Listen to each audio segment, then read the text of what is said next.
இந்திய வரலாற்றிலேயே ஃபர்ஸ்ட் டைமா கர்நாடக மாநிலம் தாவணகிரி டிஸ்ட்ரிக்ட்ல நடைபெற்ற 26வது ஆண்கள் மற்றும் பெண்களுக்கான சப் ஜூனியர் நேஷனல் பவர் லிஃப்டிங்ல 2 கோல்டு மெடல் 1 சில்வர் மெடல்னு ஓவரால் சாம்பியன் பட்டம் வாங்குறது எவ்வளவு பெருமைக்குரிய விஷயம்.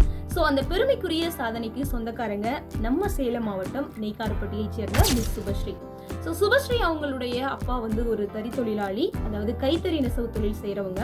அவங்களோட அம்மா ஒரு இல்லத்தரசி. நெய்க்காரப்பட்டியில் இருக்கக்கூடிய அரசினர் மேல்நிலைப் பள்ளியில் தன்னுடைய 12ஆம் வகுப்பு முடிச்சுட்டு இப்போ காலேஜ் போகிறதுக்காக வெயிட் பண்ணிட்டு இருக்காங்க. ஸோ தன்னுடைய 13 வயசுல இருந்து பவர் லிஃப்டிங்கில் பல சாதனைகளை பண்ணிட்டு இருக்கக்கூடிய சுபஸ்ரீ தான் இன்னைக்கு சேலத்தின் முகங்கள் நிகழ்ச்சியின் சிறப்பு விருந்தினர். அவருடைய விளையாட்டுத்துறை அனுபவங்களை பற்றியும் அவருடைய வாழ்க்கை பயணம் பற்றியும் நிறைய விஷயங்களை தெரிஞ்சுக்கணும்னா இன்னைக்கு மதியம் 12 மணிலேருந்து 1 மணி வரைக்கும் மறக்காம கேளுங்க சேலத்தின் முகங்கள் நிகழ்ச்சி. நம்ம சோனா FM 107.8 நம்ம மக்களின் குரல் சமுதாய வானொலியில். இலக்கியா என் கூட.